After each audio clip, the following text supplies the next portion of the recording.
Hi everyone and welcome.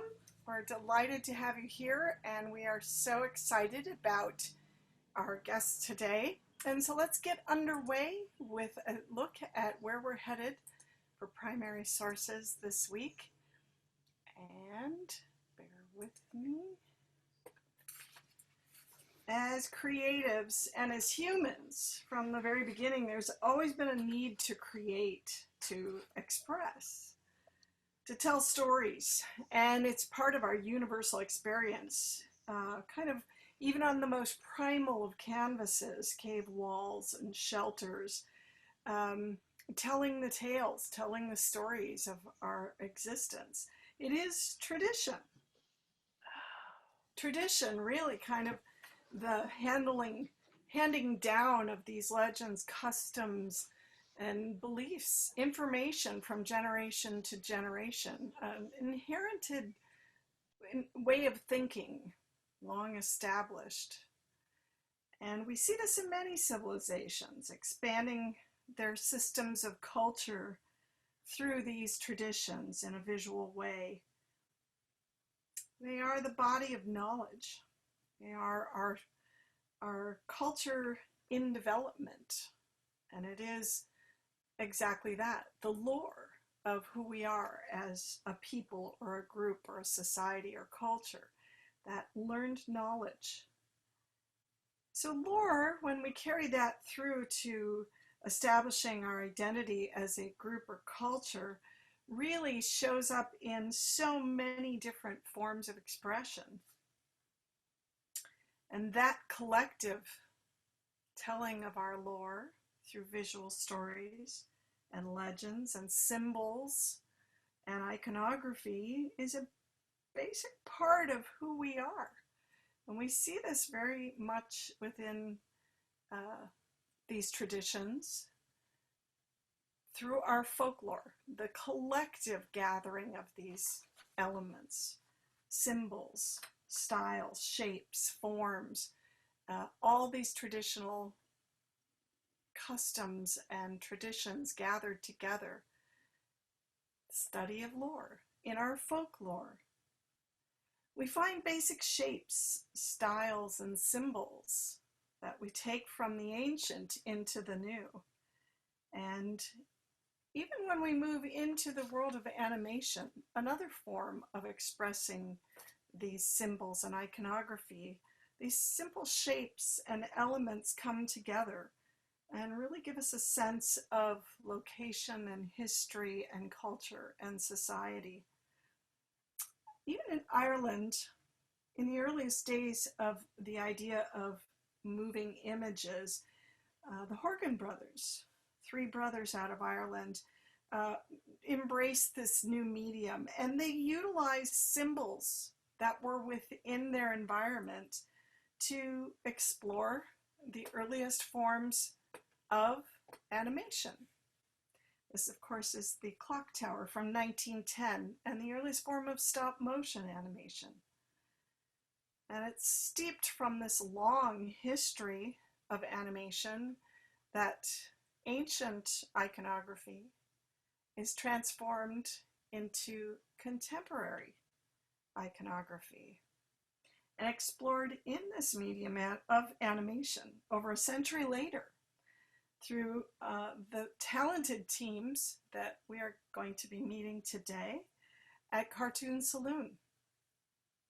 This studio, unique studio in Ireland, is celebrating its 20th year of long journey and overnight success for 20 years with such landmark, monumental accomplishments as these great classic films, all of which such a pedigree, Oscar-nominated, multi-award winning feature-length films, as well as shorts and series within animation, and redefining art form of animation through its deep roots within the rich folklore and lore that they're surrounded in within their studio. So it is my great joy and pleasure to bring to you today, all the way from Kilkenny, Ireland, Tomm and Nora Twomey, and Paul Young. Thank you so much for joining us today. We're going to get you on here live and happening. Hello, everyone.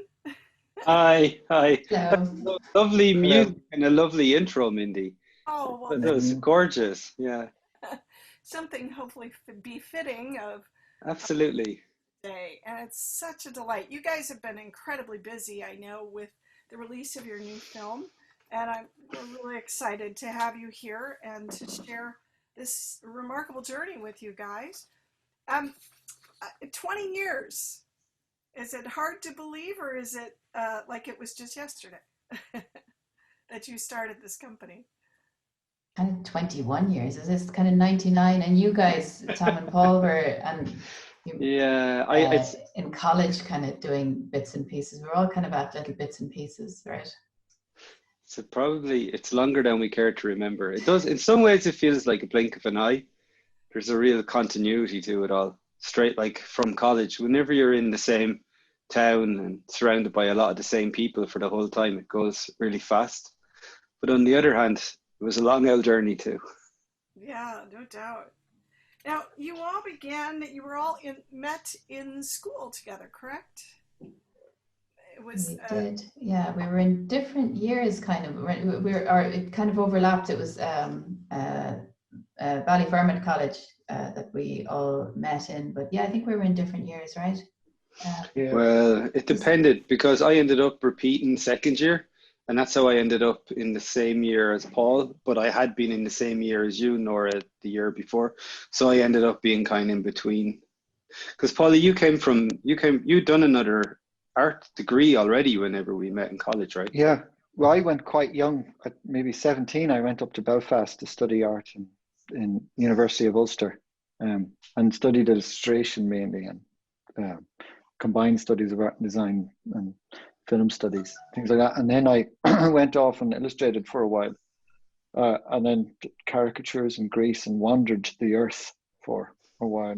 And then I decided I thought there was good money in if you could draw for a living, and I think it was my father sent me a cutout of a newspaper article in the days before email and the interweb, and sent me that Disney in Paris was hiring a lot of people. So, and from this college in Dublin called Ballyfermot, I says, oh gosh, I should go there, and at least, you could have a 9-to-5 job drawn the whole time. So that's how I wound up in Ballyfermot and met Tomm first, I guess, and then met Nora, because Nora lived above Tomm. No, across the road in another house. Across the road. Yeah. So you were upstairs. But she had a telephone in her house, so my parents would call her, and she'd come across the road and tell me my parents were on the phone. So that'll start to give a clue to how ancient we are, really, when we talk about that. Yeah. Ancient and or poor students, we can all relate to that. Everybody goes through that phase.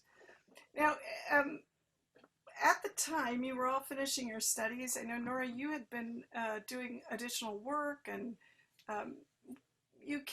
what was the genesis for the idea of, let's start a company, let's put this together, let's make a studio? Or did that just evolve? It wasn't for me, and it wasn't particularly to the studio. I know that Tomm and Aidan Hart at the time, so Tomm, coming from Kilkenny, had been involved in Young Irish Filmmakers, was an organisation set up for young people to kind of get them interested in film. And you already had the idea for Rebel at the time with Aidan, which was... it was a comic first, and then it was going to be a short film, and then morphed into a feature film. But yeah, I kind of talked you all into coming down and helping us make it. And I suppose at the same time, Paulie and me had Cartoon Saloon as a sort of little project for doing jobs while we were in college. And the two ideas sort of merged in the first year, like while we were with Young Irish Filmmakers, trying to get what was to become Secret of Kells off the ground. Cartoon Saloon was kind of how we helped subsidise our income to pay the bills, really. Young Irish Filmmakers themselves also kind of set up a little kind of grant scheme for us. Was there about 10, Jeremy Purcell, Fabian, lots of people that we still work with today came down during that time. And so I suppose for me, certainly it wasn't particularly the idea of a company. It was like things to do, work animation to make, whether they were features or shorts or whatever. I don't think we'd kind of really, we were looking for a hook. It was the time of CD-ROMs, wasn't it? Because even in college, we were doing little bits and pieces for CD-ROMs, like making little loops of animation, scanning them and all of this kind of stuff, and making backgrounds and things for little small Irish games companies. Yeah. Because it was around the time of the breakup of the kind of the Bluth studio, it was leaving Ireland. It meant there was a lot of creative people who were trying to set up themselves. It was around the time when it was becoming possible to like have your own line tester, or maybe have some kind of a comp machine or something like that. That it wasn't astronomically expensive. It was a lot of kind of elements came together to make it something that was possibly feasible to set up a company. I think just a few years before it wouldn't have been possible. I think the fact that we had Flash, an early version of Flash, and the internet, the first internet boom was happening around then. I think we were able to do it from Kilkenny.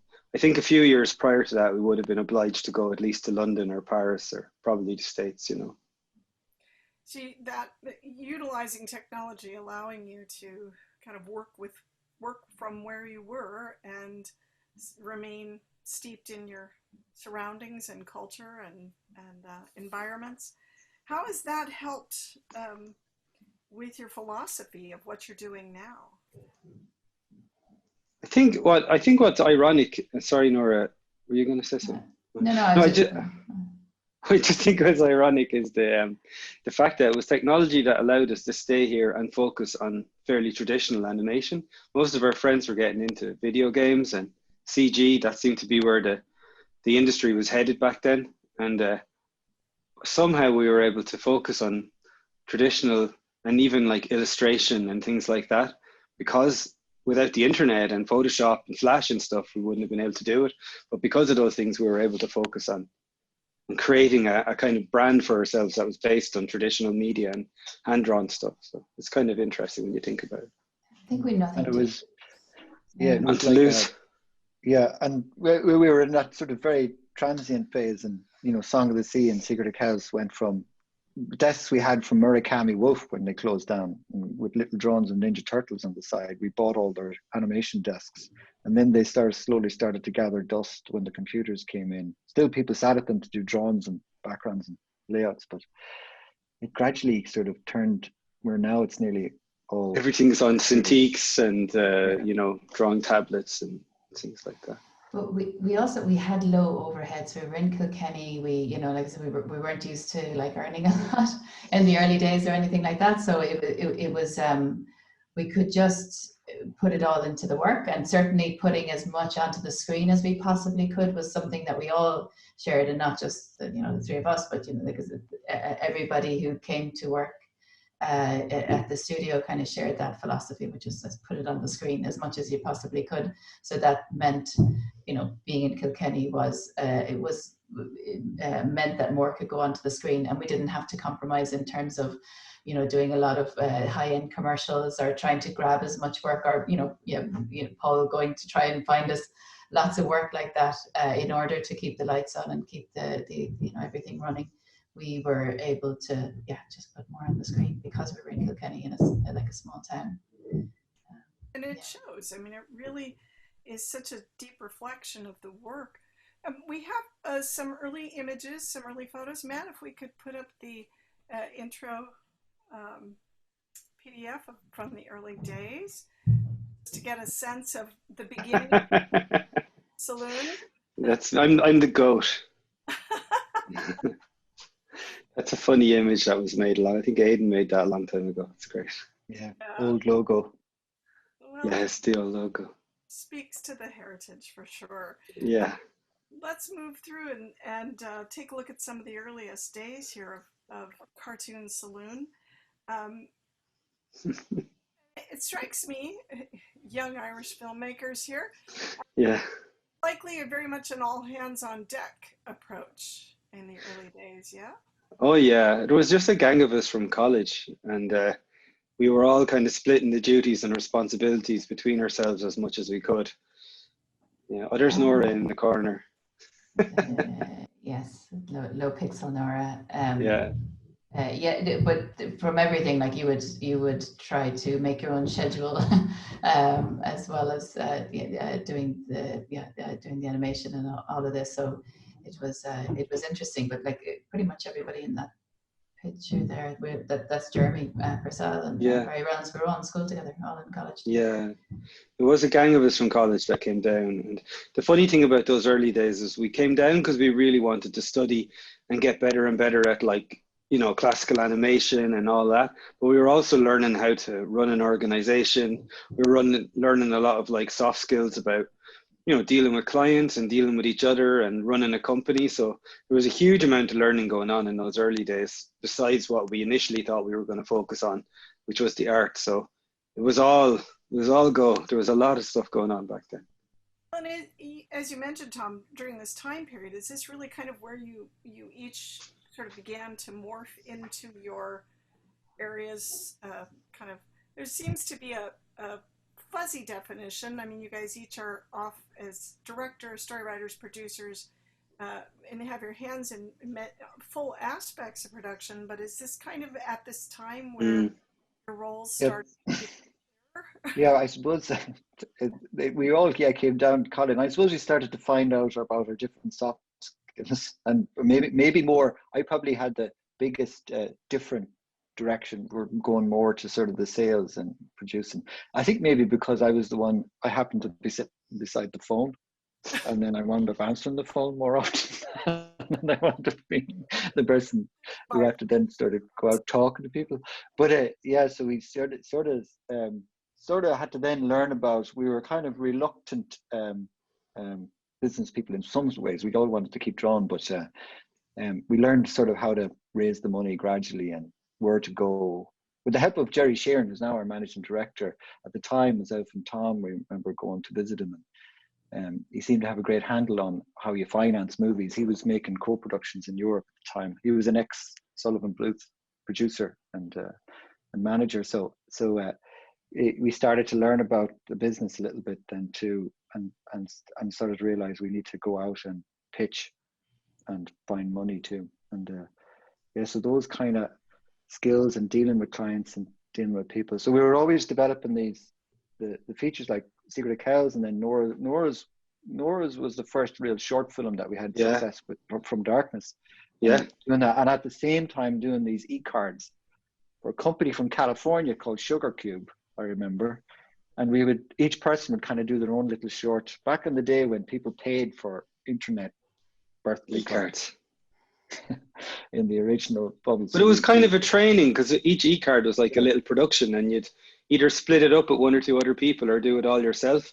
So you were making these little tiny 1-minute productions every week. You know, we were all trying to do one each every week. So it was a weird kind of, There was a huge sense of competition as well. I think we were always trying to get better and better, and like whose one was going to be the best and all of this. We do our own sound design and all of this kind of stuff as well. And they're really low paid, I remember. But it was again, we were just, the fact that you could be your own director was amazing. For like, it was something that lasted 30 seconds, or if you could, it was a great training, especially for shorts and how to make something entertaining.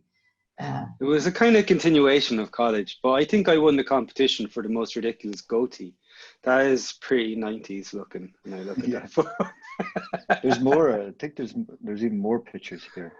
I think, you know, as you were saying, it was a real sort of ground training for. There it is, the soul patch. Micro productions and just the ferocious pace and keeping those met. So now you've really expanded on here to earlier days.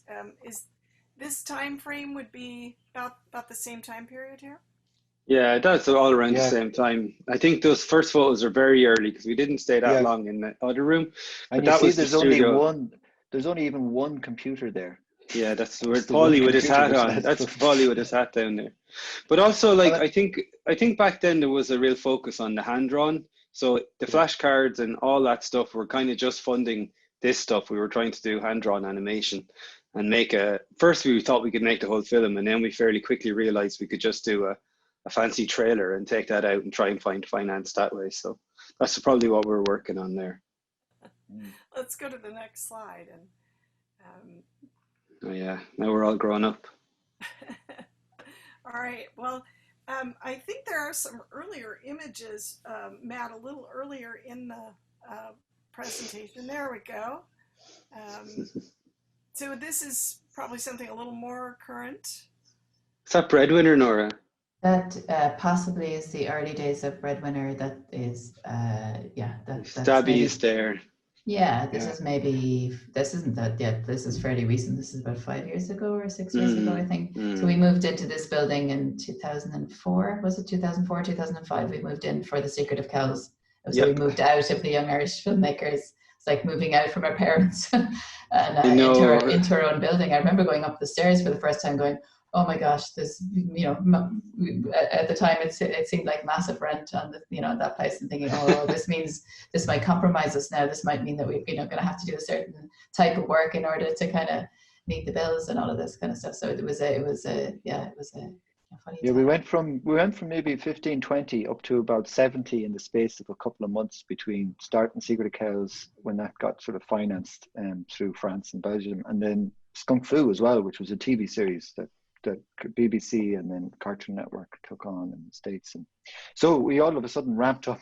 We thought we thought it was great. And then at the end of those two productions, we wound up realizing we had nothing lined up after them. So we kind of fell off a cliff a bit and had to shrink a bit. And then we learned a lesson that we always have to have another film well baked or ready to go. And so you keep rolling through one production to the next. Having a development slate was kind of one massive lesson out of it, but the other one was like, don't just look at the person that's right in front of you. Like, we were always great for kind of going, okay, I really need, something done. I need something designed or whatever. I'm just going to grab this person and get them to do it. That, like, to continually broaden out and look for, more and more talent, because the first thing that pops into your head is the person that that's standing right there. But we used all our resources, and by our resources, I mean ourselves and everybody around us, on those two productions, which meant that nobody was looking into the future. And it was a really hard lesson, but we had to go and get loans after that. And it was just with the economic kind of crash that was about 2006, 2007. It was funny, because on one hand we looked really successful because of The Secret of Kells was, that's when we were got the Oscar nomination, but on the other hand we were having to face the reality of we had to do a lot of stabilizing with the company to try to just try and stabilize everything. It's interesting though, like Ireland, we have organizations like Enterprise Ireland. We had lots of governmental kind of training for young companies and creative companies to try to bolster them where they mightn't have had a lot of expertise. Like in our case, we weren't that good business people. I think certainly not our heart and our passion was there, but we were a little lacking. We were learning on like a massive learning curve, but yeah, both being in Ireland, where you have some organisations like that, and Screen Ireland, the Irish Film Board, were fantastic to us and with us to help us learn and grow along the way. But also then, what's kind of unique in Europe as well is that there is a nice camaraderie there with the likes of like Jerry, who gave us advice in the early days and then came back into the company many years later.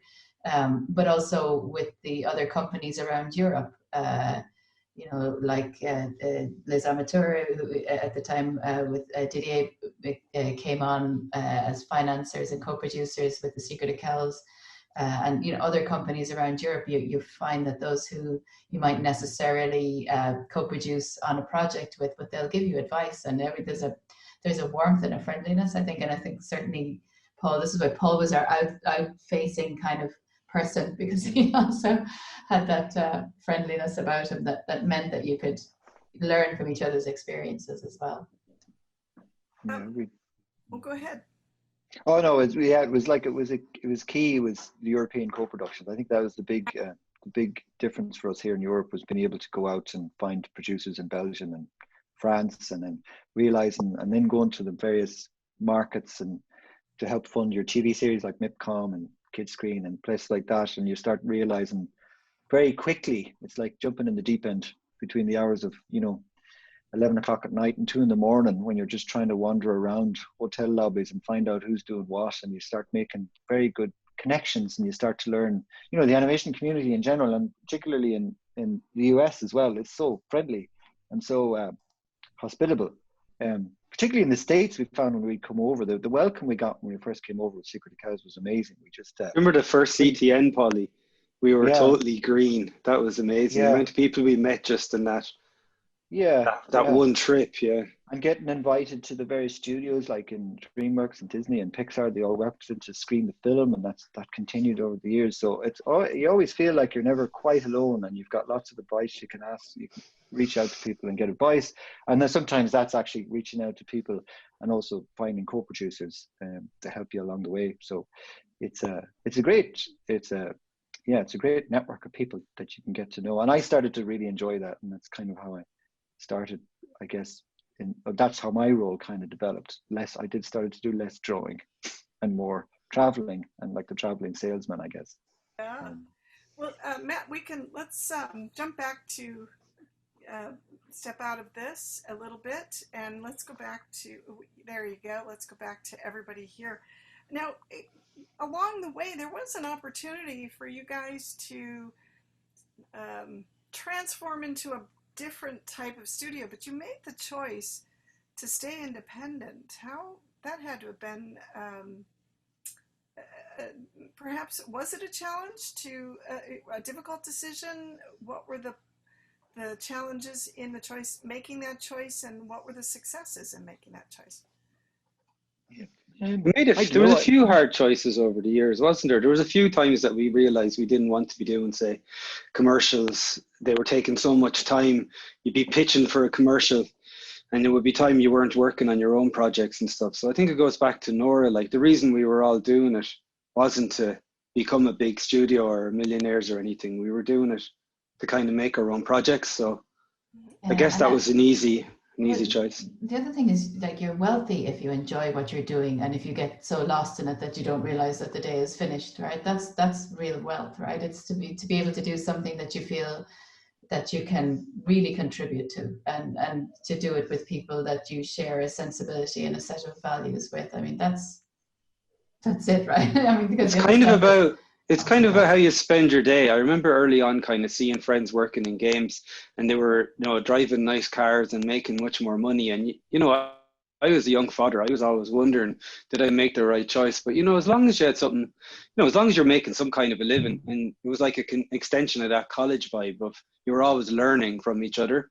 And if you weren't learning about art, you were learning about business or human relations or something. So I guess that's what kept us independent rather than getting subsumed into a bigger entity so far.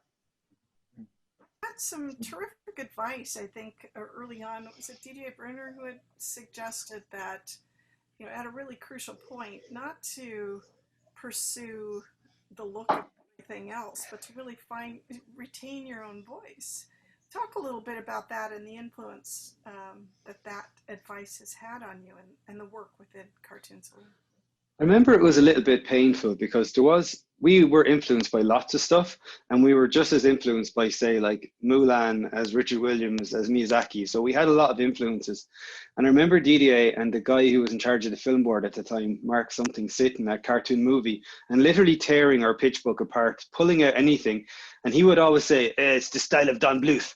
That was what he used to say in his French accent. And it was just a general way to say it's too much like everything else. He didn't really mean Don Bluth, but he felt we needed to really focus on the stuff. We had stuff in there that really stood out, that made him pay attention to us. And he wanted us to go further and deeper into that. And I think that made a lot of sense. Like, once we discovered the world of European co-production, we realized there was some projects that were always going to be kind of faux Disney or faux Pixar or whatever, that were kind of pretending that they weren't in Europe, they were actually mid-Atlantic. And then there was the productions that we were really inspired by that really stood out and were really different than anything else out there. And that's kind of had its own, I kind of gave it its own brand or its own voice, or made it stand out from everything else. But we were still super inspired by the techniques and the craftsmanship of the classics, but we didn't have to look like Peter Pan for it to move like Peter Pan. It could be different. It's all a journey. Like, I don't think we've ever kind of arrived at a thing and said, okay, well, that's it now, that's the style or whatever, because I think then you can easily get stuck, so I think it's all like everything that we do is trying to explore more and to try and push more and to get visuals to align with story and story to align with visuals more. So yeah, it's not like I don't think, certainly not in the early days we hadn't really figured out our voice, but that's why things like, honestly, like little e-cards and short films and all that kind of stuff were kind of interesting from that perspective. But I don't think, I think that if you think that you've arrived at something, then it's probably a dangerous. You get stuck. The minute you think this is how we draw eyes and this is the only way to draw eyes, it starts to fossilize and get lame straight away. So you have to be always pushing out a bit, And all throughout the body of work that you have thus far, what I find is that it's so rich, so deeply rich in every aspect is there to help support narrative, from score to location to design to all of it. Nora, perhaps this is for you. I really was struck. Your work in Breadwinner, just so incredible. And you created such a vivid world, really steeped within the culture.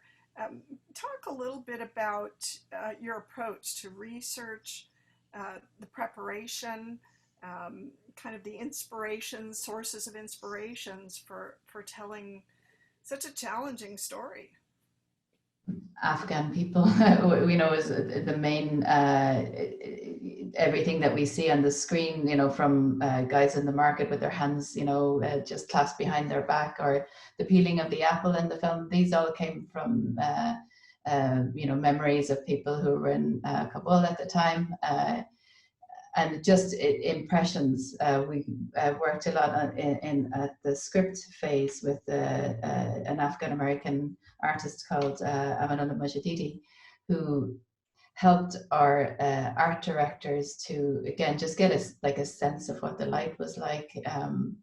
And all of these, touches of memories or observations, somebody who would, talk about their experience, but it was always little details that kind of gave us ways in, because it's in the details that all of us, especially, I don't know, but you would certainly, some of my most, traumatic things, I've always noticed something really small in them. So for me, that was the way in, and it kept us with Parwana and her experience of life, and kept it simple in a way, because it was really easy to get overwhelmed.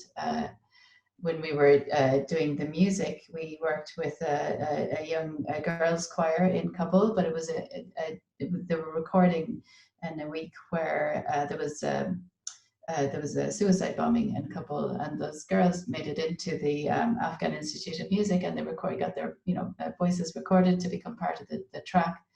And the music supervisor took some pictures and sent it, to the Donna brothers who were composing.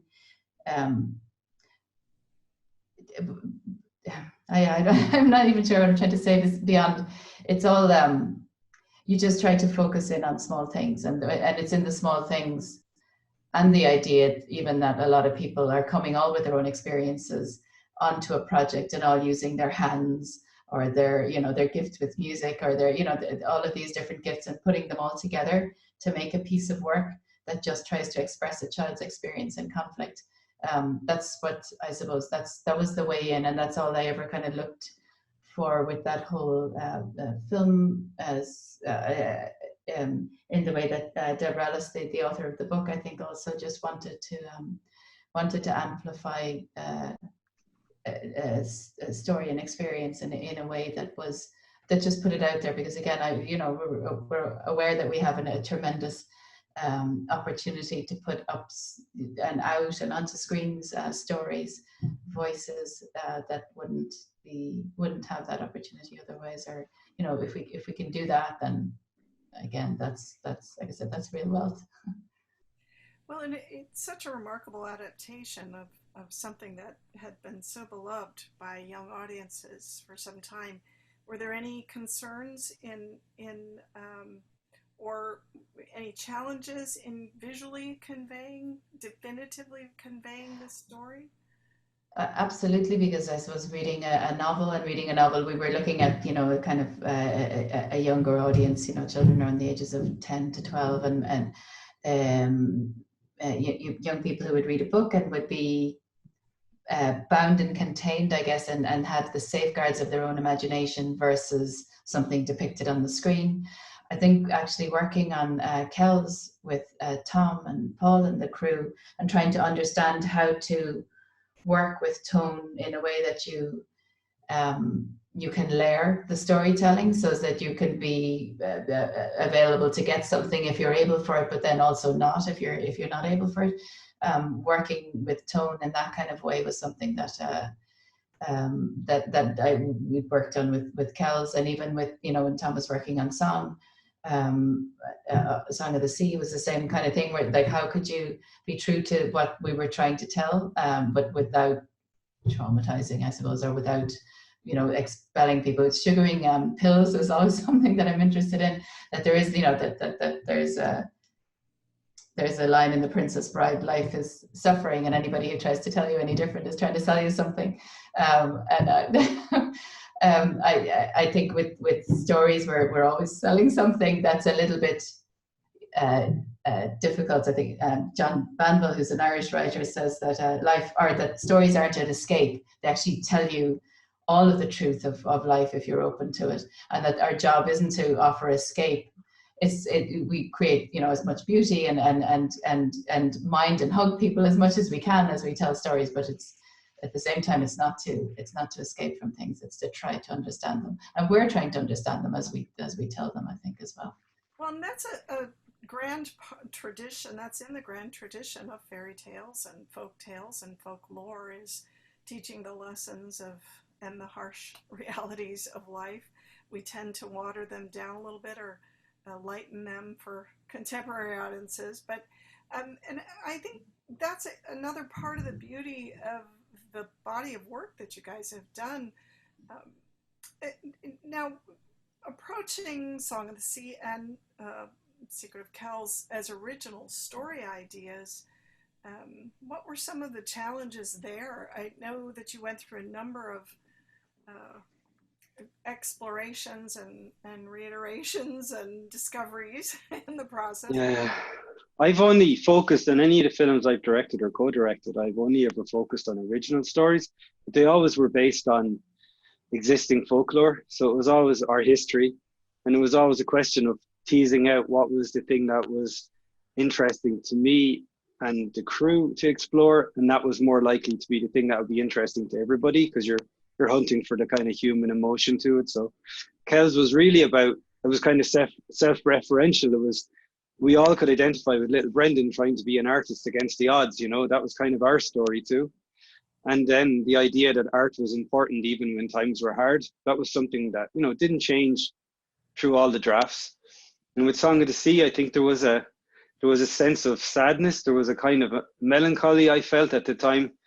My son was going from childhood into teenagehood, and the Celtic tiger was fading and dying. And it felt like my wife and I spent a lot of time trying to study Irish, and it felt like it's Irish language, and we were going against the grain a little bit. And I always am really concerned about the loss of biodiversity and the effects that we're having on the environment, and tend to be a bit gloomy around that stuff too. So a lot of those things were in my head when I was dreaming it up. And then when I read the Selkie stories, friends of ours and family of mine had gone through loss like that, where a mum had left young kids, and I realized that the Selkie stories hardly ever spoke about the kids that were left behind. It was always about the love story of the man and the seal woman. Then there was always this little coda that the kids were left behind. So it felt a little bit like all of us in Ireland were feeling like those kids. So that was the thing that Will and I kind of latched onto, the family story. And with Fabrice and myself and Secret of Kells, when Fabrice came on to Secret of Kells, it was ripe for a redraft. I had gone around the houses with myself and Aidan and everyone in the studio, telling it too much from the point of view of young adults. And we really redrafted Secret of Kells to be more a kid's story. And that was something that we really made sure was there in Song of the Sea. So we focus on the kids more than the adults. And that's something we carried into Wolfwalkers as well. We went through nearly the same second process with all of them, where we started off focusing too much on the adults and then realizing the story needs to be the kids and the adults are just the backdrop to it, It really is a discovery process. And I think that's the beauty of what you've established with Cartoon Saloon, is you have the the world to take the time to do that, to discover that. I think in most commercial studios, there is time, but there's also deadlines. Oh, it's never enough time though, Mindy. Like it's mad. You think you're great. You think you've done loads of work, and you're finished all the pre-production, and you've got a nice script, and you storyboard it, and then the train has left the station, and you've hired people, and you've got a budget and a deadline, and you see it up on screen, and you're like, oh no, we have to change everything or whatever. Like the only thing I've been managed to do is to stay relatively free to take notes or leave them. Like I go asking for notes from friends in the industry a lot, and but then I also thankfully have the freedom to say, well, that's okay, but that's not what I want to do or where I want to go with this. But yeah, there's never enough time to get it right. Sure, what was it Pete Docter said? They just take it off you in the end. You just have to let it go rather than The train leaves and you got to work with what you have. Yeah, laying track in front of the train like in Wallace and Gromit, you know. Exactly. Well, and you know, in some ways though, things have a way of sort of turning out the way they need to be. And what I really admire so much about the collective work, and I'm so excited, I want to move on to discussing Wolfwalkers, is the sort of comprehensive approach. I mean, it's just so tailor-fit, everything from the look to the score, as we talked about, to the narrative. They're so distinctive. How have you taken everything you've learned thus far and applied this into Wolfwalkers? Well, I mean, Ross and myself had the idea for Wolfwalkers at the very beginning of Song of the Sea. So at the time when we first had the idea, we knew we wanted to make a kind of final piece to like a triptych of films. We kind of wanted, I thought 3 was a nice number. I'm a bit OCD and I just thought that was nice. And back then I was still imagining a box set of DVDs. So, but now I don't know how it'll last, but yeah, so it was just, we really had so many themes and ideas that we were exploring that were running through the previous films that we wanted to bring into the next one, and we kind of knew we wanted to explore those, and it was very natural because Will was still working on Song of the Sea when Ross and I wrote the idea for Wolfwalkers, and then he kind of continued on almost as Song of the Sea moved out of his hands into production. We knew we were going to do Wolfwalkers next, but then it took about a year of kind of shaking hands and kissing babies and traveling around after Song of the Sea before we could really knuckle down. But once we knuckled down, Ross and I really had a lot of things that we wished we could have tried on the previous films, that we really knew we wanted to do on Wolfwalkers. So it was like a chance to kind of have a big triple-decker sandwich of all the visual ideas and thematic ideas that we'd had before. It's exciting. You know, the buzz has been very strong about this film, and I know you've had it debuted in Toronto. Is that correct? Yeah, I know you're supposed to pretend that you don't read reviews and you don't care about them or anything, but they have been a bit of a relief, in fairness. Well, you know, it's a big labor. It's a lot. Yeah. And you do. It's a funny old job, isn't it? When you actually think about it. A friend of mine on Facebook, when I posted, I was nervous about the TIFF, the premiere for Toronto. He said, "What are you so nervous about? It's just the last 5 years of you and all your closest colleagues' work that's being put out into the world for somebody professionally to decide whether it's good or bad." You know? What's there to be nervous about? You know? Hey, nothing, not a problem at all.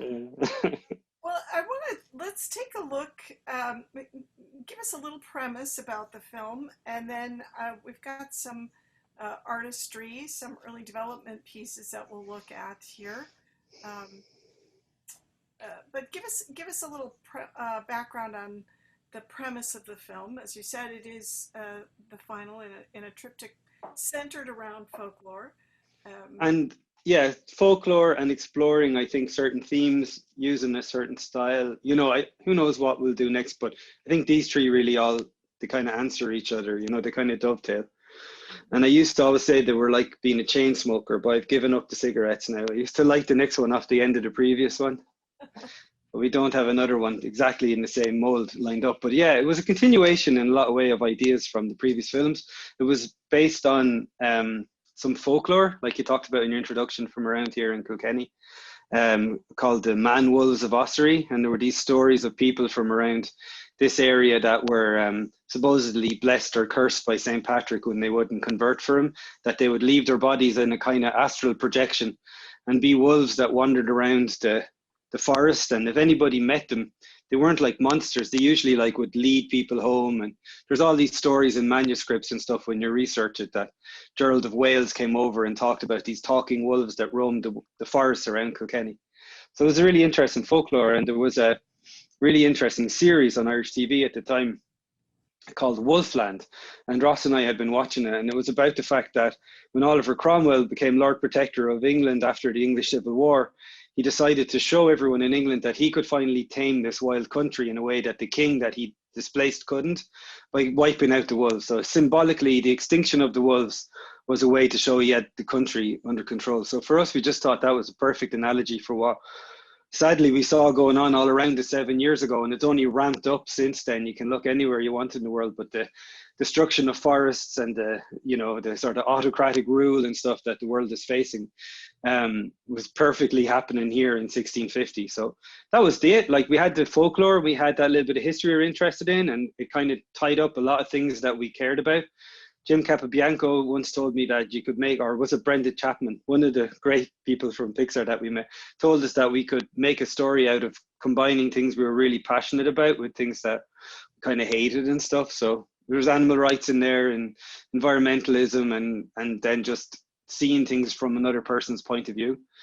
So the story is, a little girl comes over to England with her dad, and he's a hunter, and he's tasked with wiping out all the wolves. But she makes friends with a little girl that she meets here in Kilkenny in Ireland. And then she kind of realizes that her friend is maybe one of the wolves that her dad is hunting. And so she ends up caught between two very opposing worldviews. And that's kind of the conflict, you know. Definitely. And what I love about it, it's I think the timing of this is probably very, there's some symmetry to that. Based on the themes and based on the subject, as you said. So it should make for some interesting commentary. Let's take a look. I think some artwork here, but I'm not sure which pieces exactly. But let's jump into these art pieces. I'll let you guys describe. Some of these are very... These are just my sketchbooks. We don't need to look at these. Okay. These are old comics, that I did. Like when we first set up the studio, something we did as well was Irish language comics. So those were comics that we did about the life of St. Patrick. Very early origins. Yeah, really old stuff. I suppose you can see a little bit of the style evolving there. Yeah, very much. It's stunning work, even very early on. Yeah, and then there's a good dose of Gustav Klimt in there as well. But these are still just sort of sketchbooks and things. Did you want to show Wolfwalker's stuff? Yeah, let's see if we've got some of that. I think, is there some a little further? Those are storyboards from Song of the Sea. The Sea? These are Paulie's illustrations. I think we're going through the part of the presentation about our early embarrassing work. Don't be embarrassed. It's cool, Paulie. We're a few frames in, I think, onto Wolfwalker. Let's keep rolling through these. These are Paul's cartoons he does for the local paper, you know. They're very local humor. Like the Kilkenny hurling team. Love it. There are some drawings too. The ink work is really nice in them. I wanted to...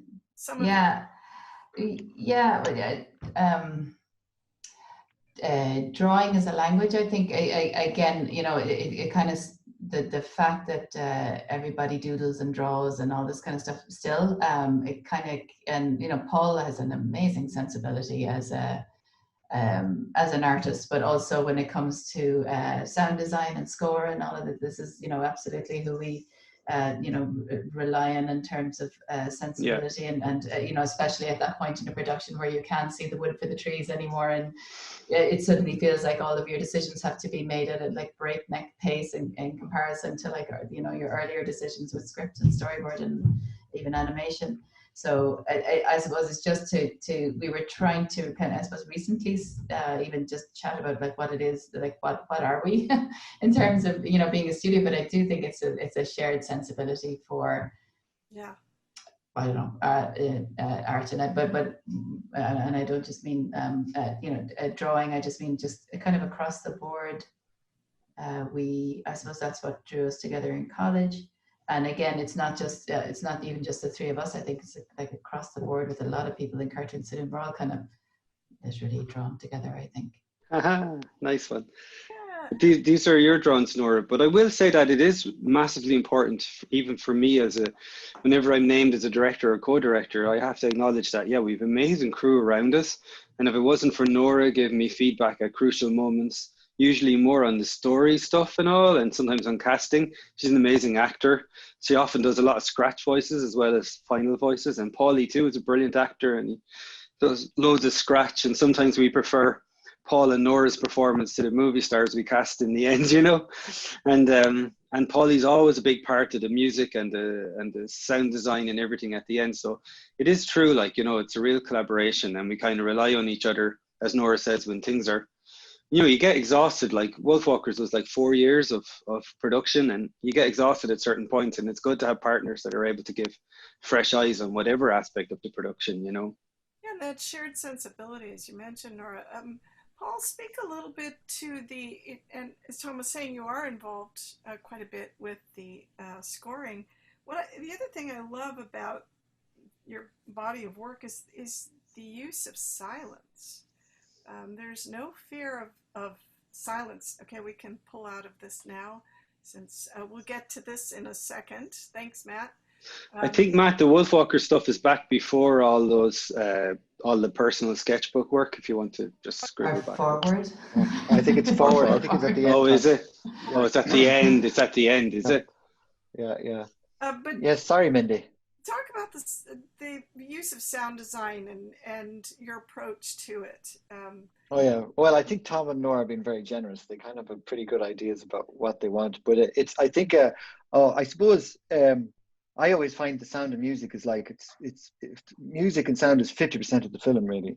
And it's something I always thought about. I mean, some of my favorite films are partly quiet. Like, I think one of my favorite films is Paris, Texas, and it's not your typical rollicking, typical animation movie. But I think both Tomm and Nora kind of understand the spaces that you need to have between scenes, and to give people that moment to rest. And like, there's some gorgeous parts in the Breadwinner where we really worked on kind of like the crowd in Kabul, and then just making sure that when there was intimate moments, you'd let everything sort of settle down and quiet into that small space, so an audience can kind of get sucked in as well to like a particular moment. And then Tomm has had such a collaboration with Bruno all these years in Keela, and it was great then, because Bruno had never really heard Irish traditional music, so we were very concerned not to create a score in Secret of Kells and the same for Song of the Sea that was very Irishy, very diddly-idly, or kind of that sort of plastic Irish that some traditional people might know from traditional music.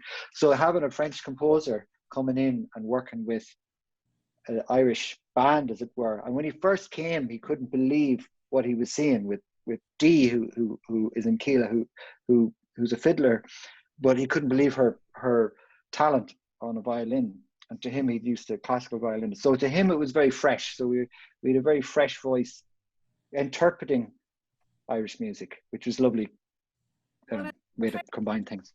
Kind of a new color. It really is another character to the film. Stories, just in terms of the color of the sound and the placement and use. And so it's very carefully, beautifully designed, and I think that also sets you apart from the usual fare that's out there. It's such a distinctive difference. Do you plan early on in the choices that you're making, sort of how you want to approach the score, or is that an afterthought?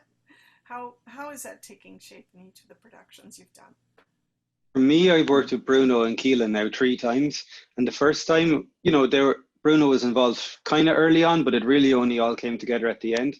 But on Song of the Sea, they were involved before we even had a final script. We had meetings with them, and we even had the theme tune. We'd picked it from a Keela album that hadn't been released yet that they'd shared with us. So I always like to be able to whistle the theme tune as we're designing the characters and drawing the storyboard. So that was nice. But, he was involved, Bruno and Keela and Lisa Hannikin, the singer, and all, they were kind of involved fairly early on Song of the Sea because music was so integral to it. And then it was just a natural continuity onto Wolfwalkers to work with Bruno and Keela again. And even sound design wise, we worked with an amalgam of the original sound designers from Secret of Kells and a kind of guest sound designer from Song of the Sea. And we had a great team of 3 amazing guys editing and designing all the sound for Wolfwalkers that we'd worked with before. So we had a nice common language. But then what I think is interesting is Nora has forged a new relationship since Breadwinner, and you're working with the composers again, right? Yeah, Michael and Jeff Dana, they're absolutely fantastic with the Breadwinner, and then working with Afghan artists around the world as well to try and make sure that the score really worked with the film. But I love editing and making animatics and making sure that we leave space for music, space for sound design, space for the back and forth of dialogue, and space for silence, and making sure that it all feels, as much as we can, make it feel like a meal with palate cleansers in between, so that you don't end up with everything doing the job all the way across. I like to think of directors' jobs kind of like composers, or not composers, but conductors. So you're just conducting and letting everybody's wonderful talent, be it with animation or with the final line, or with the score or whatever, that you're just trying to make sure that everybody gets an opportunity to do their best when it's their time to do their best, but then to sit back when it's another element's time to shine forward. So when we're like early in the process, like with the film I'm working on at the moment, where we are kind of still ish at that process where you are just figuring who takes the lead and when, so that it's not everything all at once, shoving itself forward, that we try and orchestrate everything in a way that everything has its own space to breathe as much as we can. It's an ensemble, and there's a skill, there's a talent, there's a sensibility to working with that ensemble and communicating effectively, but also listening, and as you said, conducting the the orchestra of the story you're telling. Matt, let's go back to slide 37 there, and let's look at some of this wonderful, just delicious work from Wolfwalkers. Slide there, you go. So I'm going to let you guys kind of walk through, we'll kind of shuttle through these. If you want to just briefly give us a sense, this obviously is a super. Yeah. Yeah, it's super early from the conceptual trailer we did, but this was one of the things that we really wanted to try. Ross and I really love illustration and picture book illustration, children's illustration. We always thought that hand-drawn animation could draw more on picture book illustration than cinematography. And we liked the idea of using, the edge of the page and having the paint bleed off onto the edge of the page, and kind of being more creative with composition than you could be with a live action camera, because making a virtue of the fact that everything's drawn. Okay, there you go. And then this is oh man, I hate when names go blank for me, but an amazing illustrator, and we asked her we loved her book called Wild, and she was just a brilliant illustrator, and we asked her to do concepts early on, and she did a really nice job of kind of making that medieval tapestry look, like as if maybe a little bit like Disney's Sleeping Beauty, where everything sort of fits into an overall shape, and then each element is just repetition of pattern. And then she was able to bring a lot of you know, we like whenever the tree is an actual type of tree, not just a cartoon symbol for a tree. So she was able to bring a lot of that knowledge into it.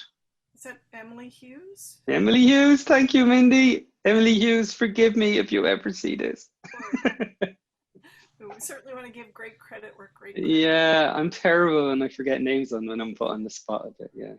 It's stunning work. Yeah. The other great influence very early on was Cyril Pedrosa, who was he is a French comic book artist. He's absolutely amazing comic book. I love his comics, but I actually discovered when we asked him to do some concepts that he'd been an animator in Disney Paris, which is not surprising, but also surprising because his comics are so loose. Like he draws maybe sometimes with just straight with a dry brush. And if a character is sad, they might turn into just a blob of ink that looks sad. You know, he really has a loose visual language and a real flow through everything he does. And so he was another early concept artist from outside the studio, where we kind of wanted to pull in some influences that weren't just already percolating in the studio. So yeah, this is the art. This is a little piece about the art direction. We had a kind of two worlds in mind. I think I'm a bit vague. I think the next slide would be a little bit more about the town style.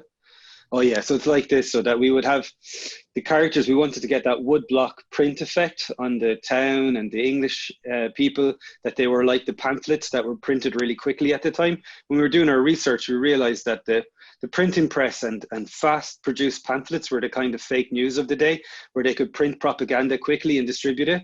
So sometimes the prints would kind of be badly aligned and they'd come down and slide a little bit. So we even had the characters' colors kind of come outside the lines sometimes, as if they were just quickly printed. And they're the people in the town, and they kind of represent the Puritan worldview. And then the people in the forest, the wolf walkers, are like pagans, and they're much looser, and they're much more like where we got to explore all the kind of very loose pencil work.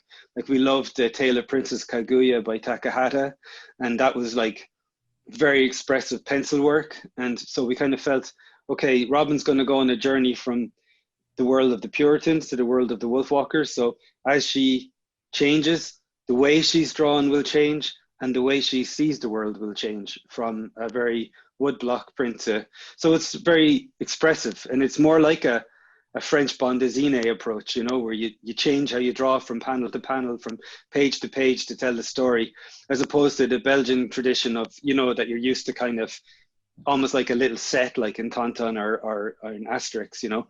We kind of were going more towards the expressive way, you know. Beautiful, just gorgeous.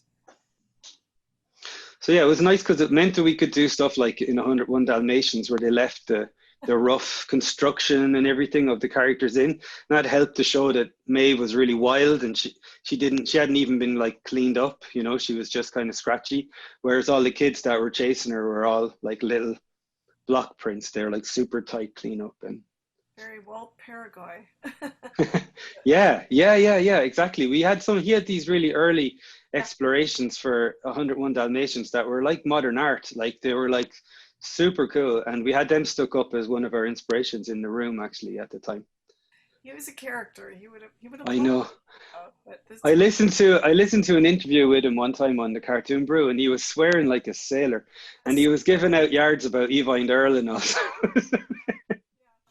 Well, but you know, I love the fact that you weave in these early elements, the Eva and Earl approach to Sleeping Beauty, and that sort of medieval tapestry approach, but then the contemporary look of the layered approach that they literally had to take with the Xerox, Xerox process. But then working within those limitations to help define the style. And it's stunning how you've carried that on. It's just gorgeous. I think there's something timeless about the look of handmade stuff. So even if this is drawn in TV paint, the backgrounds are still drawn on paper and painted and scanned in. And we tried to keep the imperfections. And so even the ink and paint artists we encouraged them to think like artists, not like technicians. So if they saw an opportunity to make a smear by dragging the color, or, you know, they were all animation graduates, you know, and they were all bringing something to it. So like every department was kind of given a brief on what the art direction ambitions were, and they all had to think like artisans to some extent, you know, so that they were bringing something to it. And that's how I think you create something a bit more timeless. It doesn't seem so cookie cutter, and it seems like it's got more, you know, like the way illustrations, like the Provincens or something. They don't get old, you know. They stay fresh. And Charlie Harper and illustrators like that from the 50s and 60s, their stuff is still so fresh because it has so much depth to it. You know, it's not just the latest flashy style. You know. Absolutely, and there's such a timeless quality when you're sort of steeping it in the brew of other giants that have come before you. Well, that's all it is. And people ask, where'd you get the style? And I think style comes from trying to hide your influences by having so many that you mix them all up and then nobody knows which one. Like, you just bring bits from everywhere, you know. But yet it has its own distinct, unique look that is truly you. It is unlike anything else. And therein is the alchemy, I think, the magic. Yeah, and it's the voodoo of what you do so well. Let's keep going through these because they're just even more. Now we just have the trailer. We can the trailer. You'll see everything we were talking about if you want to play it. Let's run that. No children beyond the walls. The forest is brimming with real wolves.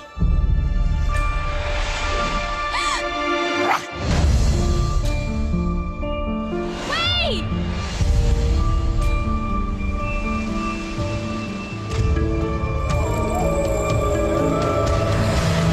You can come out now. You're a wolf walker. I met a girl in the forest who has magic powers. When she sleeps, she turns into a wolf. She's a wolf walker. Something's happened to me. Be a wolf.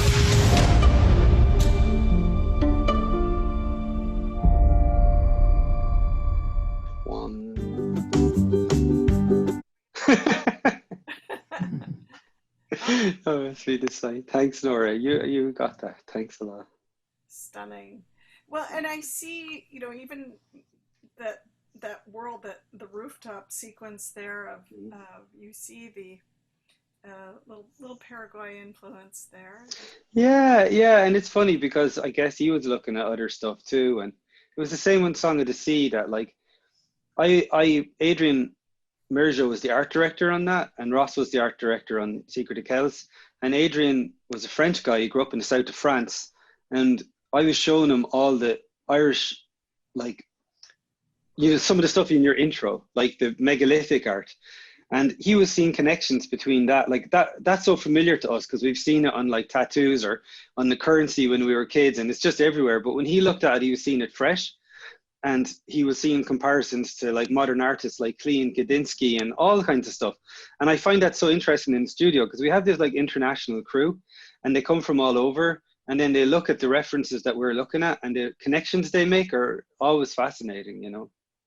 It is. It's interesting how, again, going back to folklore, and there are such common themes that I grew up with as a kid in the Midwest that are very similar, that I can relate to, that are rich within themes folklore that you grew up with in your region. And it's a great part of what unifies us and makes these stories so timeless. And you've just so beautifully tapped into it. For each of you, what is the heart and soul of visual storytelling to you in the stories that you're creating? What do you tap into that feeds you as you're shaping these stories? It's a massive question, isn't it? Do you want to go first, Nora? And I think, Nora, you started by, when we were talking about the culture, the world that you're in, Absolutely. No, absolutely. Yeah, and as Tom says, you try and steep yourself as much as you can in what you think is going to influence you, and then you're always influenced by things that you think, you know, that are completely left of field or that you're not expecting. And you can't come at it with assumptions either. And maybe I struggle, I think maybe more than Tom does, in terms of trying to find what it is that's unique about the projects that I'm working on and how they should look, because I come from a really emotional place when I'm trying to figure out story and figure out characters, and in ways that for me that's what I come at, and the perspective that I come at it from. And then making sure that you, like, always finding people around you who can, for example, with the Breadwinner, it was Reza Riahi and Kieran Duffy that helped form the style in a way that supported the central characters, and that again, was beautiful when we needed it to be beautiful, and was stark when it needed to be stark. And that did kind of ride the wave or the menu of the film in terms of like where we felt our audience needed to be supported and how and when and how all of that could work with the other elements that were at our disposal, with the subtlety of animation and performance, with the voice actors, with the score and all of that. So for me, it's always it's a struggle always, because I'm always getting kicked in the butt kind of thing, in a sense, with like thinking, forcing something on and then realizing that doesn't fit at all, or that an actor brings something completely different, or an animator, and how to, like, it's always, but like every film is, you're stripping away your assumptions the whole time and realizing, that you what you thought you knew, you no longer know, and it no longer means what you thought it did, and all of that. Like, it's always the journey of making something anyway, but being open to that, and having your ears open all the time to your crew and to people beyond, and making sure that you don't end up with an Emperor's New Clothes thing where somebody has a really, pertinent, point about what you're working on, and you can't see it anymore because you can't see the wood for the trees, or you're blinkered at that point. Just trying to remain open, no matter how tired you are, or how much you've gone through, or how much you think, damn it, no, I'm going to do it this way because I just said it.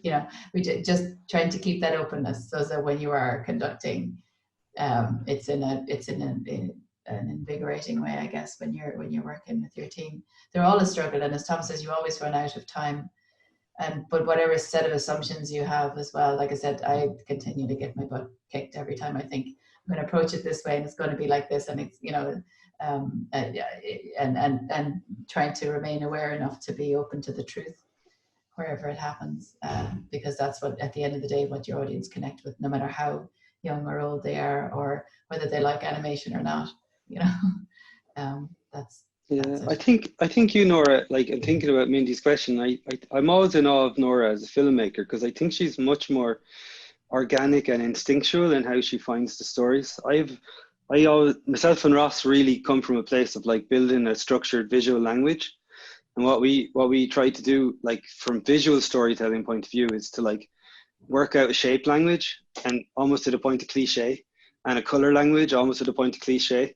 And like sometimes we even get accused by the crew of being too obvious, but we go for something really clear for the start, so it's the squares against the circles or whatever, and you break it down and break it down. And then what you come to is you need to find something that, if someone's really beautiful, they can be almost too beautiful, they're bland. You need to find some little imperfection. And even if it's a beautiful tree, it shouldn't be the perfect ever oak tree. It needs to have something that throws it a little bit off. So it's like you figure out what the archetype is for this visual language that you're telling, and then you just throw it off a little bit, or you research and find something. So maybe the kid is really cute, but he has a chipped tooth and a big ear, or, like, you just try and find like little things that throw it off. And then that makes the archetype a little bit more individual and a bit more truthful.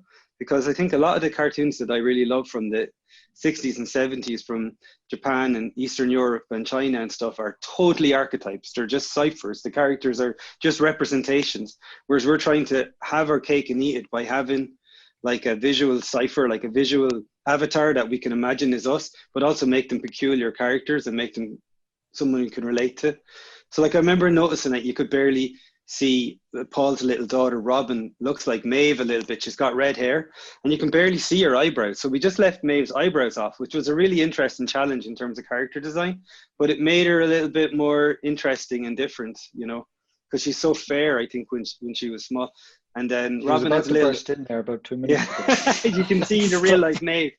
And like Robin was based a little bit on my wife as a little girl, and she had a kind of prominent overbite and kind of prominent teeth. And I kind of kept on stopping them. The artist would try and turn her into a little Barbie, and I go, no, look, she needs to have a little bit off, and it makes her specific and particular. My wife has been delighted when critics have said that Robin looks like Saoirse Ronan. Yeah. I don't have anything to add to that. I just, from learning to these two, I think a very simple answer is like come up with sort of a character and then just and a plot, and you just throw lots of crap at them, lots of shit at them that they overcome. It seems to be make a good story. Just start with somebody that you're going to start appealing and start to like, and then just throw loads of crap at them. That's true. Make sure they get from one side of one end of the plot, one plot, and then they get to the end of the story and they either get through it or they don't. It's kind of like a simple way to try and start telling the story, you know, just come up with some interesting characters, have some conflict, throw them in the middle of it, and then see where it takes you. Yeah. Well, you know, you got to dive in at some point. Yeah. And I mean, I learned a lot about that just over the last few minutes, that, you know, as Tomm always says, good stories have a lot of conflict in them, and that's why you have, you know, most of the stories we have are characters in deep trouble at some point. Yeah, but good animation has contrast and straights against curves, and good design has contrast. Yeah, you bring it into everything. Anything dramatic has contrast. Yeah, so you do it in the visuals, you do it in the sound, you do it in the music, you do it in the character and the writing and the dialogue. If you make it all a bit of a conflict and then leave a bit of space sometimes to relax, just go on. Yeah. Well, Tomm, you know, you mentioned about that having one flaw. Even the great Mary Blair, that was something consistent within her work. She always had the five-legged goat in her mural that's down in Florida, or the train that would have a square wheel, just, you know, subtly. So, the quirky, yeah. Something that, you know, whether only she spotted or she knew. I think that's also stemmed from some early, like the early tapestry masters. Yeah. To include a flaw. They were so funny. They were so big-headed that they said, oh, we better not make it perfect because only God can make perfection. So we'll deliberately make a mistake. Like, wow. Like, the one thing I love about hand-drawn stuff is it's inherently flawed. And I like that. It kind of makes it have character. Nobody draws everything perfectly. And that kind of gives a bit of character, you know. And I think, you know, it's much more relatable. It's a world that, the worlds that you have shaped you just want to immerse yourself in. And I love seeing, you know, I'm fascinated with the concept artwork and the early origins and the thought process of getting to what we know and love. But what I see in terms of your concept work is, and I've always been disheartened when you see this stunning work, and why couldn't we have that on the screen? And that's what I love about the work that you guys do. It's your concept work is pretty much right there in terms of what we get to dive into on screen. That's been a big thing for me. I always wanted to see the work in the art of book on screen, so we try and keep that. We'll get to that. I think perhaps we'll have to have you guys back, and we'll do. Yeah, we couldn't show you more of the artwork, but as me being the salesman, it is on pre-order sale on the Cartoon Saloon website. If anybody's interested, the art book. We have a few Wolfwalkers. Yeah, I'm getting into that. We've got we do have a beautiful art book made, actually. Stunning, and the great Charles Saloon has helped to supplement that with his brilliant work, and that is pre-available. When is that officially releasing? Oh, you can pre-order it now. I'm not sure exactly. Probably when the film sort of comes out in December. You can pre-order it now, or although I think it has to do with the print run as well. If you can pre-order, and then we've done a nice jigsaw puzzle as well, and a comic game, stunning, and comic book. Yeah. Yeah, beautiful work. So this Wolfwalkers releases. Where are we at with final release? And where can we find it and see it? Well, it will come out in the US and North America in cinemas, hopefully. If with G Kids, Kids are trying to release it where it's possible, where it's safe.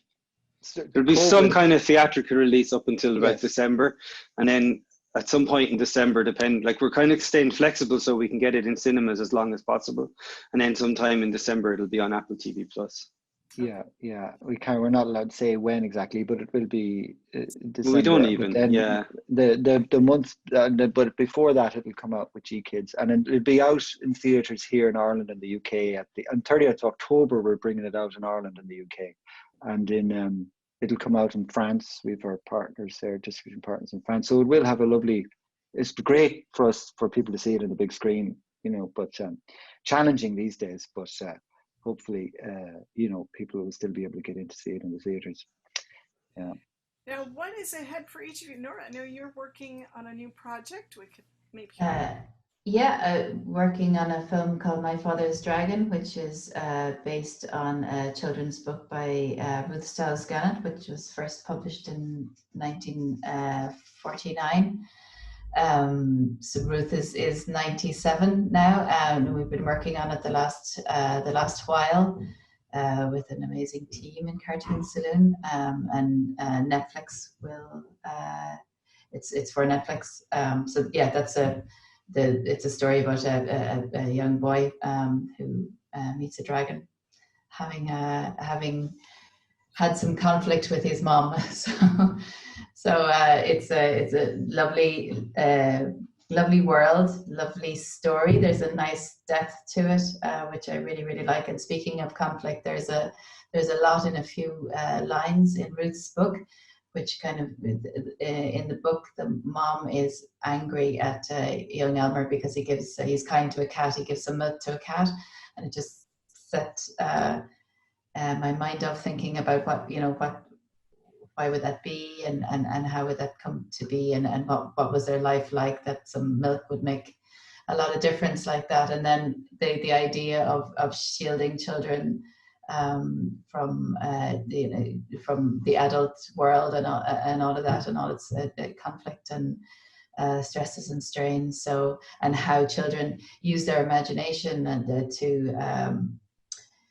to heal and to explore and to grow. So that's what's going on right now. We've 90 people working on it at the moment, so all remotely mostly. We have our studios open. There's a small amount of people in the studios, but there's a lot going on. And that's slated for, or estimated? It'll be 2021 and into 22, sometime around that. Will be exciting. We will be fantastic. And then we're doing like a movie of Puff and Rock as well, which Jeremy Purcell, who you saw early on from our college, is directing. From our college days, who's been with us since. He's directing a kind of Puff and Rock movie, our TV series, which you can see on Netflix. But yeah, a film based on that. When will that be out? That'll be out next year, maybe end of next year, or I'm not. Yeah, something like that. Yeah. And then we have another feature film lined up after My Father's Dragon with another director in here, but more news on that later. So we've got and we're not falling into the same trap we did before. When we finish a film, we've nothing. So we're trying to keep that train going, 2 projects one after the other. What's next for you after the completion of this triptych? I'm right now I'm working on a short film for Greenpeace about the destruction of the Amazon, and that'll be finished actually pretty soon, and I hope to kind of tag it onto whatever we do with Wolfwalkers. I hope people who see Wolfwalkers get to see that short. I'm trying to get that message far and wide, because I know it's just, there's so many horrible things happening at the moment, and we just need to point a bit of a spotlight on that, because that's really scary what's going on there. But it's a nice short, And then I'm planning to take a bit of time out, and I want to do a good bit of life drawing next year and just see what I do next after that. See what wafts up. Tom's taking a nice sabbatical for maybe 6 months. Yeah. Wow, well done. Well, we've got some wonderful questions going by. Matt, let's jump into the questions so we get those answered. Yeah, I'm going to start with this question from Chris, which is directed towards Tomm. They're asking, how were you first approached to work on Guy Braun's The Prophet for your segment? And if you could you share a little bit about the process your team went through working with other directors and other teams? Yeah, that was great. I always made the joke that when I was in school, I was never picked to be on any sports teams. So I was glad to be picked to be on an animation team. It was a pretty nice team. They were all rock star, superstar animators like Joan Gratz and Bill Plimpton, and Roger Allers, of course, was the overall director, and he's an awful nice guy. I got to be friends with him while we were working on it. But I remember, I think at the start, one of the producers approached Paulie somewhere, and then it came to us, and Ross, who co-directed Wolfwalkers with me, did that piece with me while we were trying to finish Song of the Sea. So it was kind of one of those offers we couldn't refuse. So we kind of worked on it with the team that we had in the studio, plus a few extra freelancers, and late nights and early mornings we kind of did it, and we released it at the same time as Song of the Sea. So, but what was nice about that project, I mean, it was a lovely project to be part of, and it was nice to meet, Salma Hayek and all those type of people. But what was really nice was Ross and I got to try out a lot of ideas that we had for Wolfwalkers, like the scratchy line and the non-natural perspective and the Gustav Klimt style compositions and stuff. Very good. Let's keep going with questions. Yeah, this next one from Nathan. They say that they were really surprised when they saw Song of the Sea that it had such an environmental message to it. They say, Tomm, they know that you're very passionate about climate change and veganism, but how do you feel it is to embed these messages into your films, especially when they're aimed at children? And how soon in the development of the film do you consider these messages? Yeah, we used to say like we didn't want to be preachy, and we kind of had them as a little kind of subtle, backdrop or whatever. But I'm kind of getting tired of it. I want to preach now. The house is on fire, so I'm all about telling people to wake up. And I mean, veganism is one thing that can help a lot, but it's not from the point of view of the environment, it's not the only thing you can do. So yeah, I just feel it's our responsibility, like we have these young people coming up and they're going to have to face it all. When you read the predictions, it doesn't look good in the next 50 years.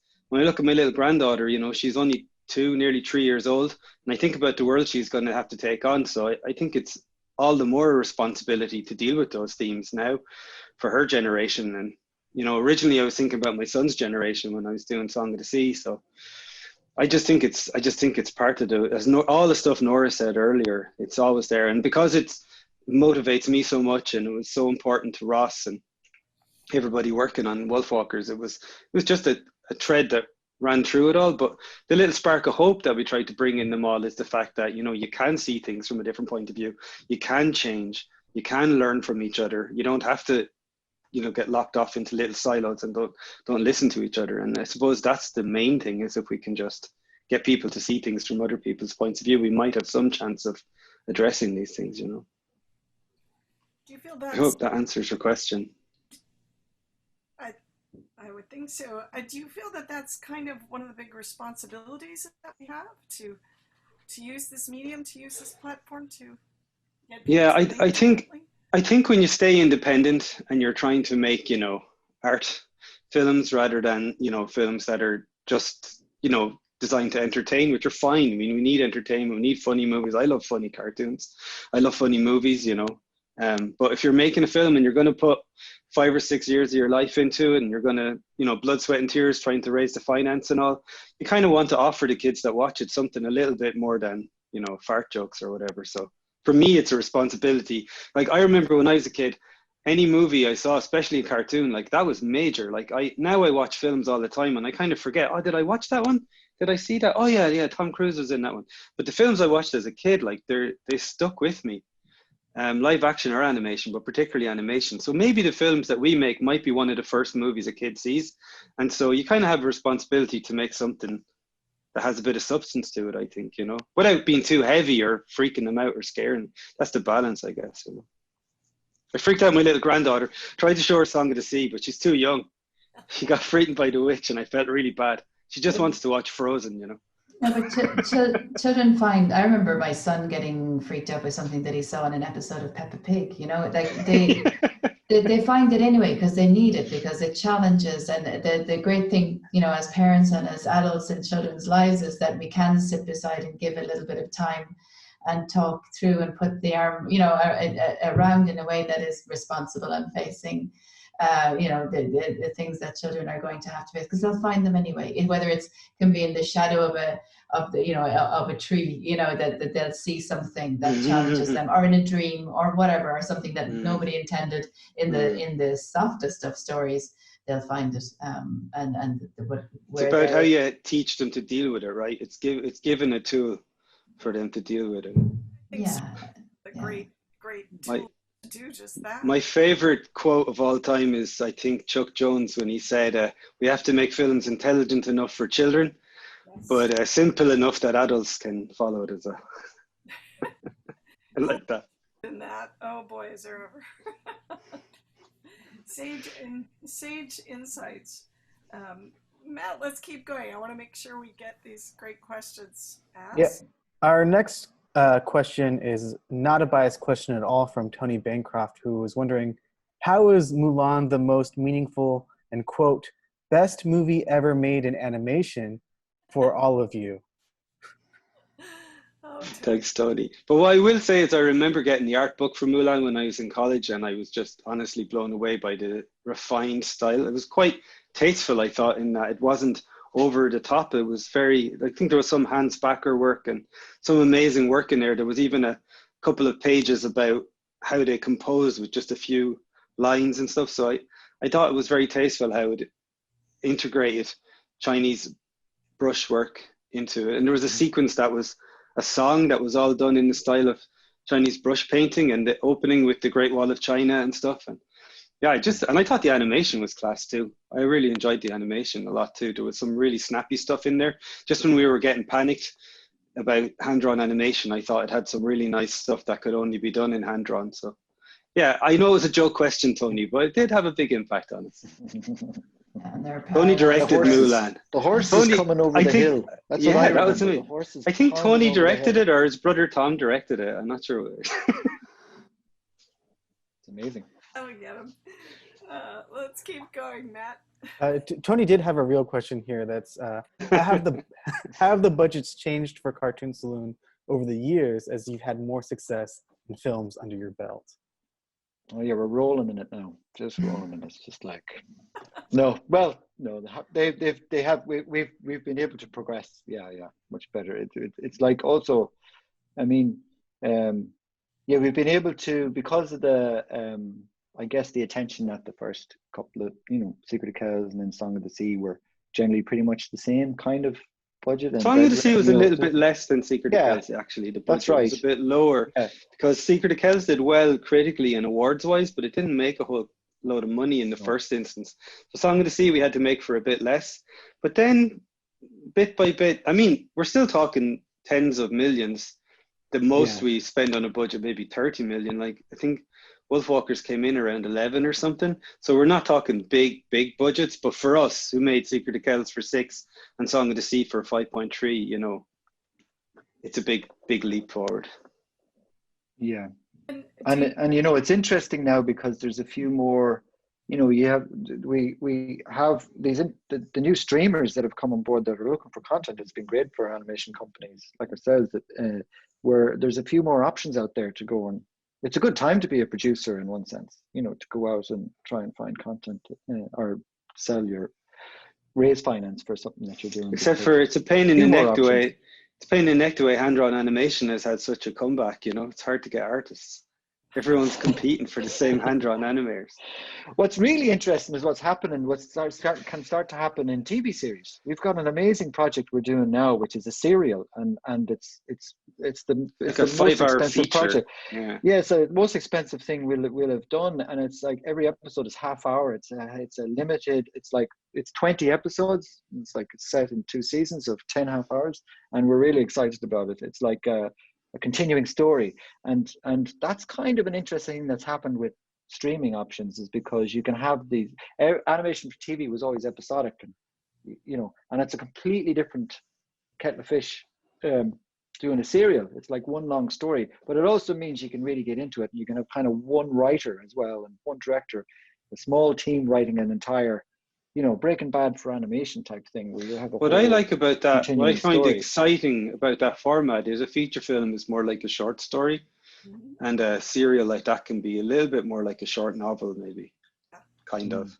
You can explore more sweeping sort of saga-like more than one character. Yeah. And it's great for 2D because it's still in television and on the streaming platform, it's still predominantly 2D. So people are hopefully will see more unique looking, original looking 2D designs coming out from different people.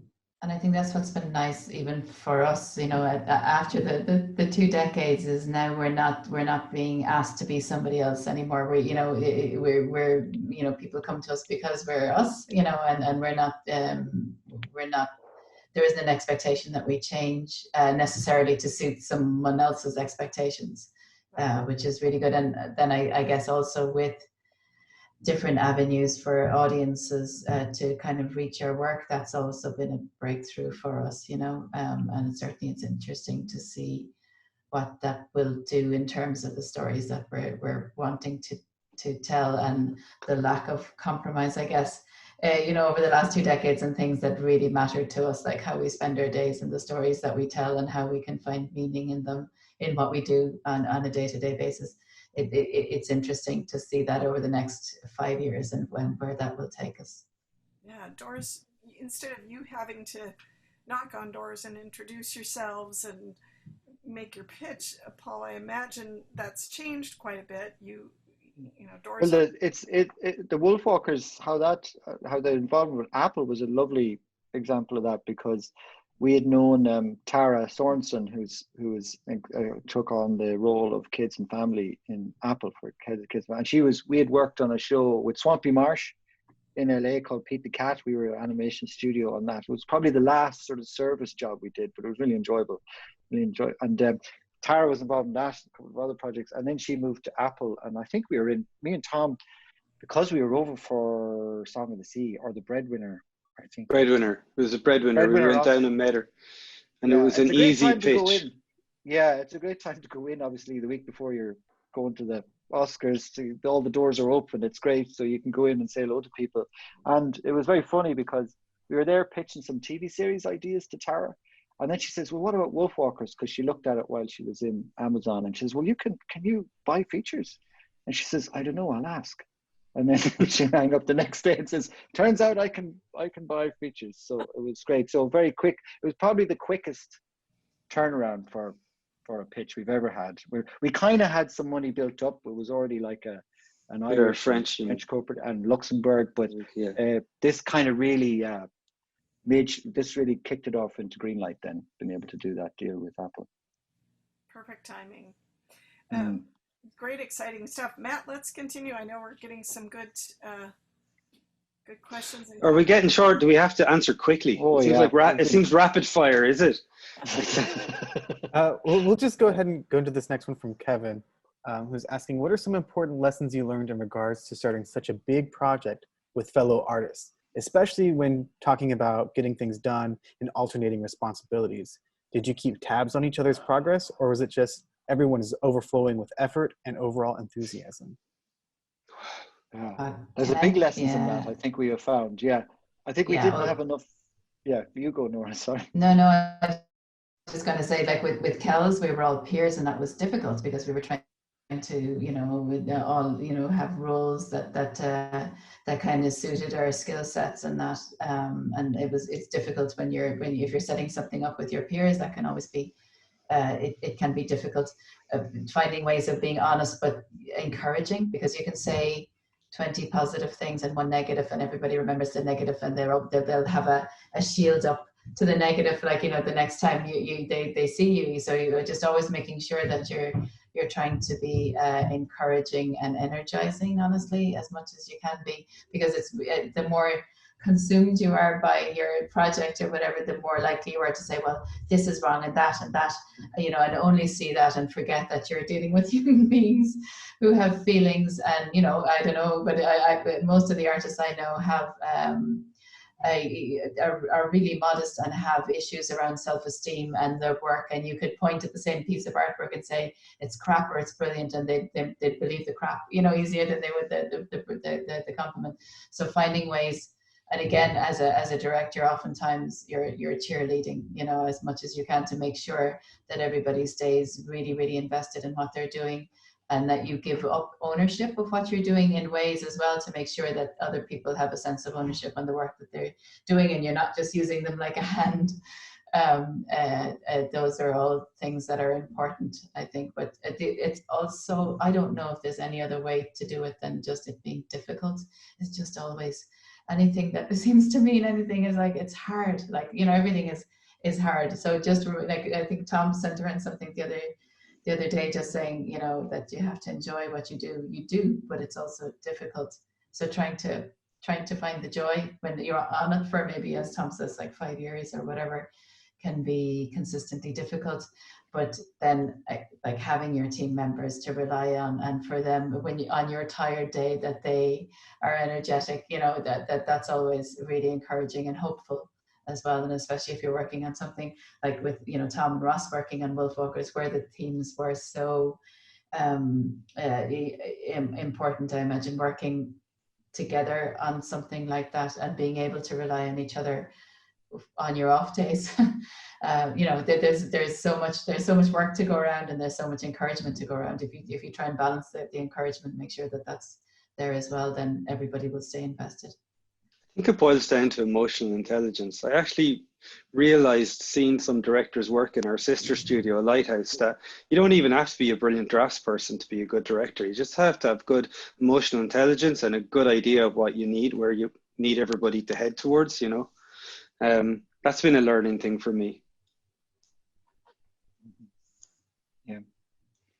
And I think at the beginning we had a lot of, we were loads of creatives, and then sometimes I think we learned to rely more on bringing in really excellent production managers and coordinators, because they were really hard to find, and there wasn't much around when we were starting out. We didn't kind of know this. So, and then finding amazing production managers, and they're amazing people, I think. Yeah, they're the backbone, you know, of the studio. When you get to know these people who help you organize your creativity, it's amazing. Night and day, isn't it? From when we were trying to do everything ourselves and be kind of managers as well as artists, as well as everything, haven't been able to delegate to good production staff. And good production staff, usually they come from the trenches. Usually they've worked in some department.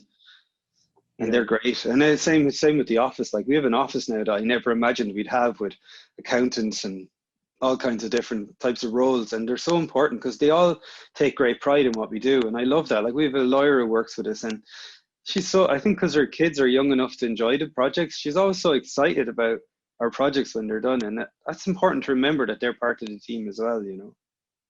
Mm-hmm. A great strength, keeping the strength in numbers and everyone bringing their best to it.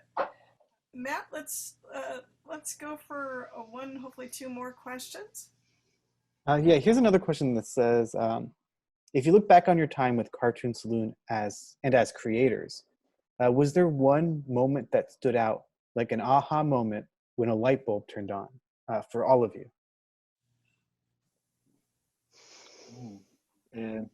We often, there was maybe there's one where I think myself and Tomm were coming back on a plane one time. I don't know if you remembered. I remember it different.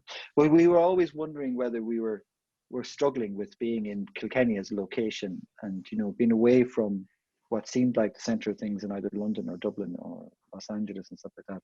And I think what we realise is we just flipped a switch on it and says, no, we'll try to make Kilkenny a magnet for, keep working up here and make Kilkenny a magnet. And that kind of helped flip the switch for us as well.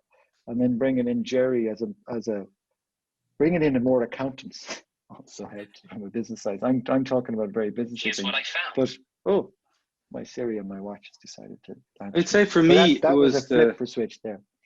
Yeah, the light bulb for me was when DDA kind of really encouraged in a very, you know, strong way that we really go for something original. Because first I was really challenged by that, because obviously I was attached to the stuff we'd been doing, and I remember being in a hotel in Paris and kind of looking at the character designs that he'd kind of deemed too you know, generic or traditional, and kind of realizing, God, he's right, you know. I just knew he was right in my gut. You know, when you don't like the fact that somebody's right.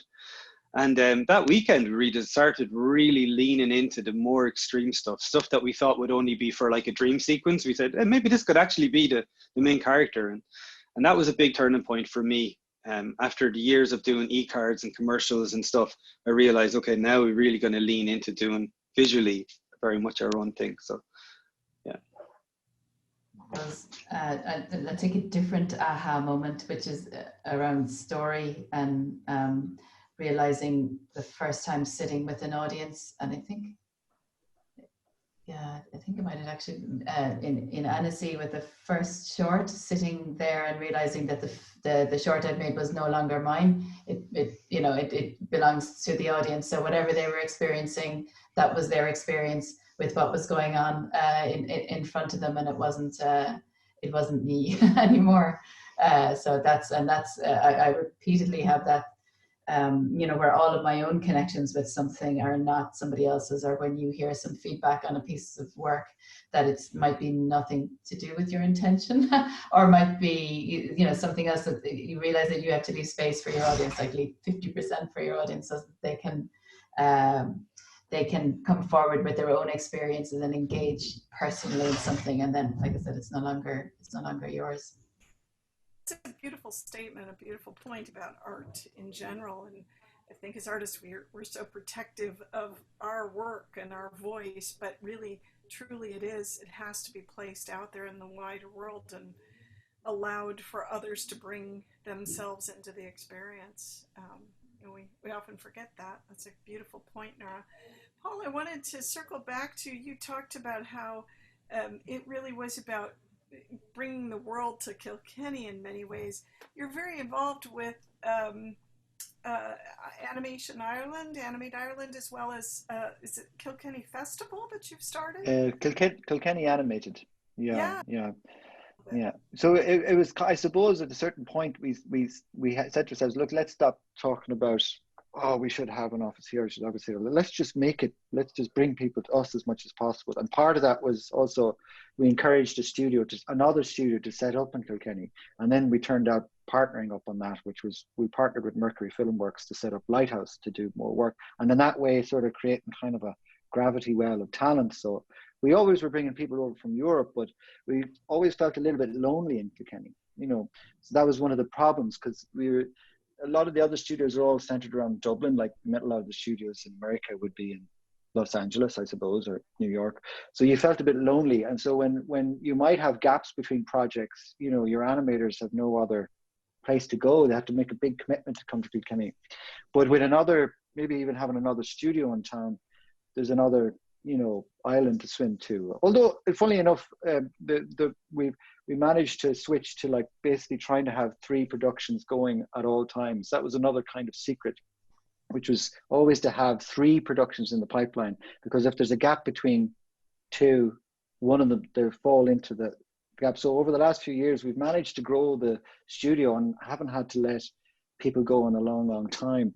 But then another part of that was then trying to educate, kind of like show the public, not just other animators, what we love about animation. So Kilkenny Animated was part of that. So with that started with like talks with comedians who also drew, and talks with people from New Yorker cartoons, really anything to do with drawing and illustration and animation. So it became a visual storytelling medium, because we're all, what unifies the 3 of us, I'd say pretty much, is a love of drawn illustration and drawn art. Yeah, and it was nice about combines it. Kilkenny Animated was nice. Like, it was a festival that we started a few years ago, and even early on, we had like tattoo artists talking, people who do kind of adjacent stuff that we're interested in. So that was really good for the crew as well. I think as much as it was a festival for the general public, I think the fact that we've nearly 300 people, like animation professionals, working between the 2 studios, the festival is great for them to interact with other artists. So we've had like Peter DeSev, we had over Carter Goodrich. Carter Goodrich. So we've got New Yorker sort of cartoonists over, and then we had a big exhibition of a lot of their work, different illustrators. And we had a Leakey who was on this. Yeah, loads of people have come. Sure, Mindy will have to come over. You're on. Yes. There are some new discoveries with you all, and just dive into the world that you continue to shape and create with your amazing stories. Thank you to Paul Young, Tomm Moore and Nora Twomey, for your amazing talents and your amazing time. We greatly appreciate it. Thank Thank you you. very much, Mindy, and thank you, Thank you. Tina, as well, and thank you to Matt as well today. Thanks, everyone. Bye.